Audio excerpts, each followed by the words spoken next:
Soy Paloma Díaz Mas, he sido durante muchos años profesora de literatura en la Universidad del País Vasco, en España, y he sido también investigadora del Consejo Superior de Investigaciones Científicas en Madrid, y recientemente he sido elegida académica de la Real Academia Española. Yo me he dedicado mucho a la investigación sobre la cultura sefardí, sobre la lengua, sobre la literatura, sobre las costumbres, etcétera, sobre la historia.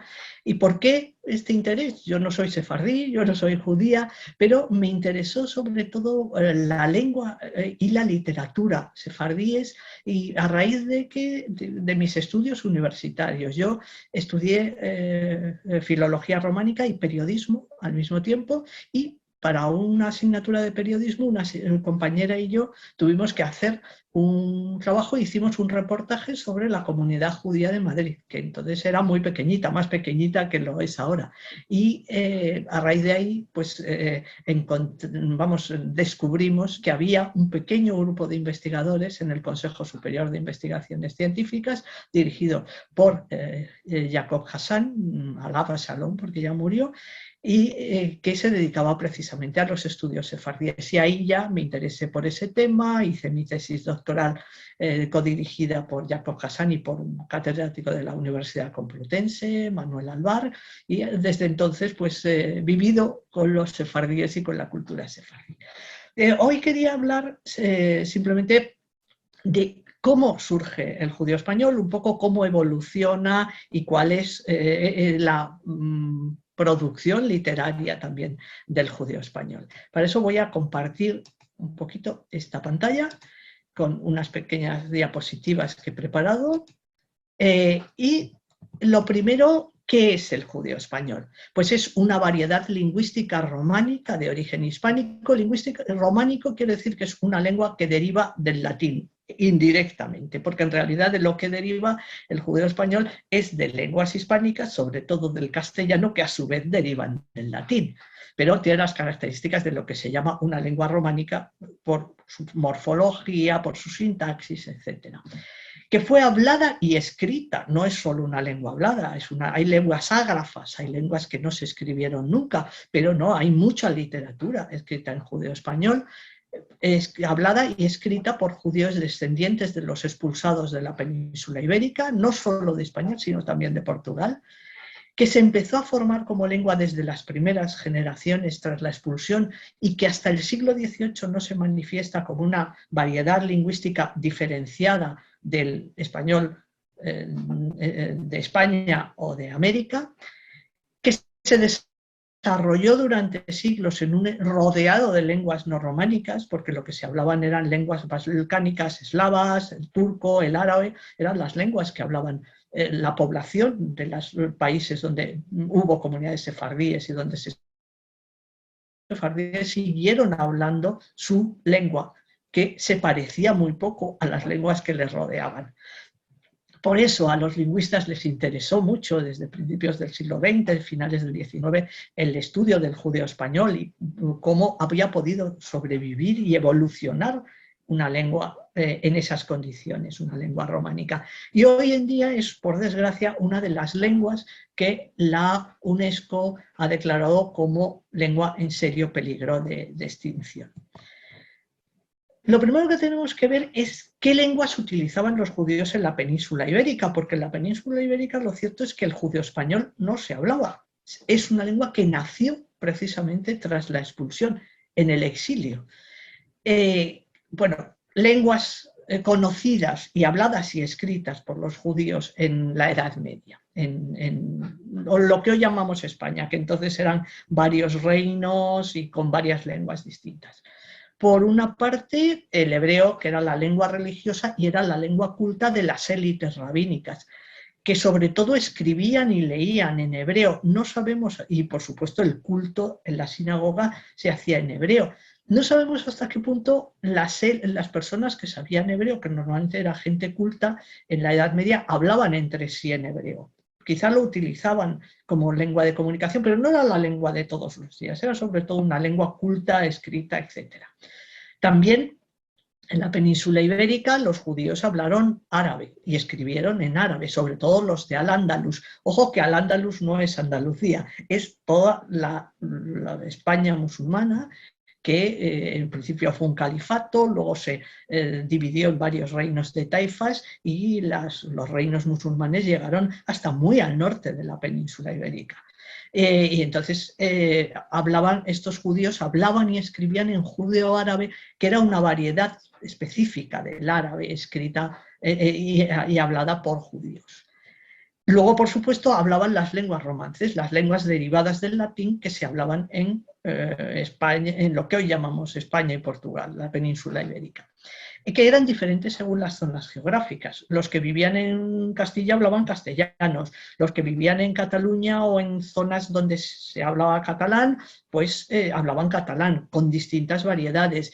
En Galicia y en Portugal hablaban gallego y el portugués, que deriva del gallego, y hablaban también una lengua que hoy se ha perdido porque existía en la Edad Media, que era el aragonés, que es una lengua hoy desaparecida, que no era ni castellano ni catalán, ¿no? Ocupó una zona geográfica entre Cataluña y Castilla. Entonces, todos estos, es verdad, bueno, se ha especulado mucho hasta qué punto el castellano, por ejemplo, que hablaban los judíos, era igual que el que hablaban los cristianos o no. Parece que en las cuestiones fundamentales, la morfología, la sintaxis, era fundamentalmente la misma lengua, lo único que en algunos detalles pues quizá difería, pues había palabras hebreas para referirse a cosas como los meses del año, las festividades religiosas, cuestiones relacionadas con la religión y algunas otras cosas. Había, por ejemplo, también rasgos específicos de los judíos, por ejemplo, o el más característico, que además eso pervive en el judío español, es que en lugar de Dios decían el Dio. Y eso ha seguido utilizándose en judío español. Pero no se puede decir que la lengua que hablaban los judíos en la península ibérica antes de la expulsión fuera muy, muy, muy distinta de la lengua que hablaban los cristianos, por ejemplo. Bueno, ¿cómo se forma entonces el judío español? ¿Cómo se desarrolla? Bueno, pues primero están las lenguas románicas, es decir, derivadas del latín, que hablaban y escribían los judíos en la Edad Media, que eran variedades del castellano, del gallego portugués y del catalán, y el aragonés, ese que he mencionado. Luego, cuando se produce la expulsión, esos judíos que hablaban distintas lenguas entran en contacto y hablan unos con otros y se relacionan porque son lenguas, cada uno habla su lengua, pero se entienden mutuamente. En estas jornadas sefardíes tienen previsto una actividad muy simpática en la cual distintas personas van a hablar como si estuvieran en un cartillo sefardí, cada uno en su lengua, en valenciano, en gallego, en castellano, en judío español. Bueno, pues algo parecido, una situación parecida se debió dar después de la expulsión. Es decir, los judíos iban emigrando, a veces iban de país en país, y en una misma ciudad confluían y coincidían judíos que hablan castellano y que hablaban catalán y que hablaban gallego, y luego venían otros expulsados de Portugal que llegaron después y hablaban portugués. Se relacionaban entre sí, hablaban entre sí, se entendían mutuamente, pero cada uno hablaba su lengua. Y al final de eso, al final acaba formándose pues, lo que se llama una koiné en los siglos XVI y XVII, que es como una especie de lengua mezclada de todas esas variedades, con dominio del castellano, fundamentalmente porque los judíos que hablaban castellano seguramente eran mayoría, por eso el judío español se parece más al castellano medieval que a las otras lenguas. Y a partir de ahí, ya en el siglo XVIII, encontramos textos escritos en una variedad que ya no es el castellano ni ninguna de las otras lenguas que se hablaban en la península ibérica. Es una variedad específica que ha tenido su propia evolución, que tiene una serie de influencias y que además ha recibido influencias de las lenguas en contacto. Por ejemplo, en Turquía y en los Balcanes, pues del turco. En el norte de África habían recibido influencia del árabe, etcétera. Y luego lo que se produce en los siglos XVIII, XIX y XX, hay una producción literaria importante además en esa lengua, Y luego, a partir de la segunda mitad del siglo XIX, la lengua empieza a decaer por muchas razones, en parte porque por emigración, por circunstancias sociales, los sefardíes se empiezan a educar en escuelas occidentales, sobre todo en escuelas francesas, y empiezan a considerar que las lenguas de cultura son pues el francés o el español, el italiano o el alemán, etcétera, y entonces pierde prestigio también la lengua para sus propios hablantes y empieza a quedarse un poco relegada al ámbito doméstico, al ámbito de las relaciones familiares, si acaso de las relaciones dentro de la comunidad. Entonces, esa decadencia se va agudizando con el tiempo y ya la Shoah, el Holocausto, es el golpe de gracia porque hay comunidades sefardíes que son prácticamente exterminadas por los nazis y claro, eso supone el asesinato de decenas de miles de hablantes de esa lengua y la ruptura de la cadena de transmisión de una generación a otra. ¿En qué países o en qué lugares se habló judeo-español? Bueno, en un montón. Primero, en países del Mediterráneo oriental que pertenecieron a lo que era el Imperio Otomano, que son muchísimos. Las actuales Turquía y Grecia, Macedonia, Serbia, Bulgaria, Rumanía, las islas del Mar Egeo, por ejemplo, en Rodas hubo una comunidad importante, en Corfú, en el Adriático, en ciudades como el Cairo o Jerusalén. Luego también en Marruecos, en el norte de África y sobre todo en el norte de Marruecos, se habló una variedad específica del judeo español que se llama jaquetía o jaquitía y que tiene muchas influencias del árabe. Y esta sí que fue una lengua ágrafa prácticamente hasta el siglo XIX o casi XX, es decir, era una lengua que se hablaba pero no se escribía. Y luego, naturalmente, los sefardíes que emigraron a finales del siglo XIX y a principios del XX a otros países, pues hablaban la primera generación y hablaba judío-español y la siguiente todavía lo entendía. Y eso lo extendió. Hubo, por ejemplo, una comunidad sefardí importante en Viena a mediados de la segunda mitad del siglo XIX, en Estados Unidos, por ejemplo, en Nueva York, bueno, en todos, y por supuesto en Argentina, en México, etc. El judeo-español no es solo una lengua hablada, es una lengua escrita también, es decir, no solo se habló en judeo-español y todavía se continúa hablando, aunque pocas personas, sino que hay toda una producción literaria en judeo-español. Bueno, en el siglo XVI fundamentalmente lo que se hacen son traducciones literales del hebreo, que eso es lo que se llama ladinar, y por eso algunos dicen que solo se debe usar la palabra ladino para referirse a esas traducciones, que son unas traducciones de la Biblia, de oracionales, etcétera, que vienen de una forma de traducir que se hacía en las escuelas rabínicas, que era una traducción oral, se cogía el texto hebreo y los estudiantes tenían que traducir literalmente según iban leyendo. Por eso es una lengua que calca mucho las construcciones del hebreo, es casi un hebreo calcado con palabras castellanas más o menos, ¿no? Y también en el siglo XVI se escribieron algunos textos originales escritos por sefardíes, pero en una lengua que se parece mucho al castellano peninsular, aunque ya tiene algunos rasgos específicos que no son exactamente los mismos de lo que se hablaba en España por esa época. En el siglo XVIII es cuando, en el siglo XVII no tenemos prácticamente textos, no sabemos ahí lo que pasó, y luego en el siglo XVIII pues lo que hay es que se publica mucha literatura religiosa, traducciones bíblicas, comentarios bíblicos, el más importante, el Meam Loes, que es un gran comentario bíblico, poesía estrófica, tratados de moral, obras de narrativa, etc. Y hasta el siglo XIX no surge una literatura profana en judeo-español, es decir, la literatura primera en judeo-español es sobre todo literatura religiosa, por contenido y por uso. Pero ya en el siglo XIX, por influencia de las cultura de Europa occidental y de la educación que han recibido muchas veces los sefardíes que han estudiado en escuelas francesas, italianas, etcétera, pues empiezan a publicarse en judeo-español periódicos, novelas, empieza a haber una actividad teatral profana, hay poesía pues a la manera occidental, de temas profanos, no de temas religiosos, etcétera.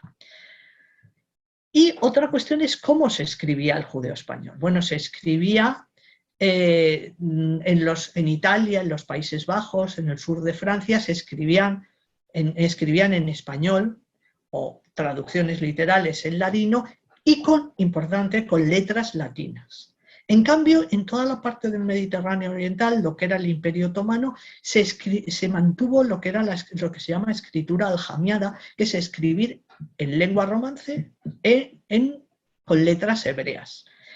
Ya en la Edad Media hay escritos así en castellano con letras hebreas o en catalán con letras hebreas. ¿Por qué? Pues porque los judíos se educaban en las escuelas judías de sus propias comunidades, porque todas las comunidades judías prestaban mucha atención a la educación y mantenían escuelas, y uno escribe en el alfabeto en el que ha aprendido en la escuela. Entonces, tenemos textos ya en la Edad Media escritos en castellano o unos poquitos también en catalán en letras hebreas, cuando los judíos son expulsados, pues siguen escribiendo su lengua con letras hebreas. Hasta los años 20 o 30 del siglo XX no empieza a escribirse el judío español con letras latinas. Y eso es por influencia ya de los cambios educativos y culturales que hacen que los judíos sobre todo se eduquen en escuelas nacionales donde se usa el alfabeto latino, y cuando escriben judío español también usan las letras latinas.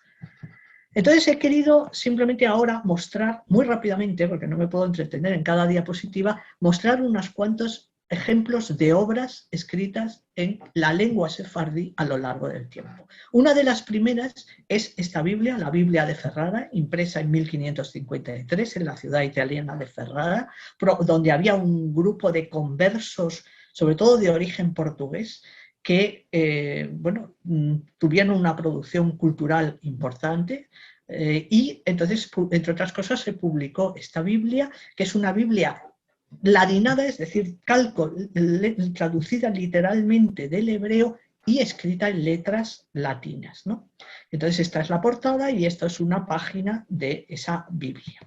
Luego, por ejemplo, un caso muy típico, esto es un oracional de Ámsterdam del siglo XVII, que tiene a la izquierda las letras, el texto, en este caso de una oración, en letras hebreas, además vocalizadas, para que la gente supiera exactamente cómo se pronunciaba. Pero claro, los que usaban este oracional no sabían suficiente hebreo como para entenderlo, entonces les ponen la traducción literal al lado de esa misma oración. Una traducción literal escrita en letras latinas. Esto es un comentario bíblico importantísimo que se publicó en varios volúmenes y en varias entregas en el siglo XVIII, que son los comentarios de varios libros de la Biblia. Es un libro precioso, que además era un libro de cabecera en muchas familias sefardíes, que lo leían en la tarde de Shabbat en familia, y que va comentando parashiot de la Biblia, es decir, fragmentos de la Biblia, y va añadiendo pues toda una serie de información de todo tipo, desde cosas de astronomía hasta prescripciones religiosas, es como una gran enciclopedia de la cultura sefardí al hilo de un comentario bíblico. Esto es un ejemplo del siglo XVIII, esto es un romance popular, pero lo he puesto como ejemplo de escritura manuscrita, que se llama Solitreo, del siglo XVIII. Y luego, esto es un librito impreso en Salónica a principios del siglo XX, en el cual son en realidad muestras de literatura oral que se imprimen, o sea, es romances que la gente cantaba y que hay un impresor de Salónica, bueno, varios, pero este concretamente es uno, se llamaba Jacob Abraham Yonah, que publicó varios libritos de estos, pequeñitos, son libros pequeñitos, como de cordel, muy baratos, se vendían muy baratos, que se contienen romances. También hay otros que contienen cuentos o refranes, etc. Es decir, a veces también se pasa de la literatura que se transmitía oralmente a la imprenta y se difunde a través de la imprenta. Y esto es la portada del primer periódico que se publicó en judeo-español. Se llamaba Shaarei Mizrach, o sea, Puertas de Oriente. Se publicó unos poquitos números en 1845, duró muy poco, en Esmirna.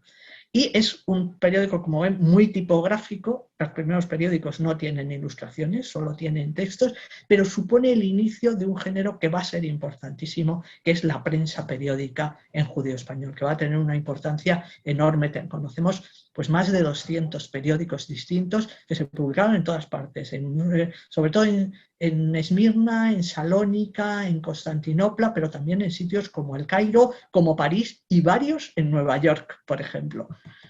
Y esto, por ejemplo, son dos periódicos orientados a la familia. Uno, El Amigo de la Familia, que se publicaba en Estambul, es este de la izquierda, y que es, por ejemplo, en este periódico, una investigadora de la Universidad de Salamanca, María Sánchez Pérez, ha descubierto el único caso que tenemos de una traducción, entre comillas, de unas partes del Quijote al judeo-español.